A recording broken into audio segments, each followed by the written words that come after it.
one small question from child. One child is asking, is Hazur also praying for those people whom he does not know personally? Who? I don't know personally. If you pray for people whom you don't know personally. Of course.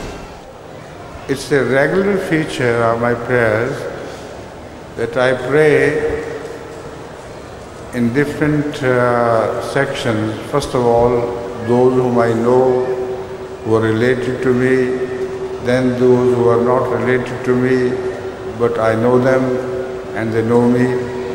And ultimately, I pray for all the human beings in any stress or any difficulty, with the result that my prayer covers the people of the whole world and there is no selfish end in my prayer.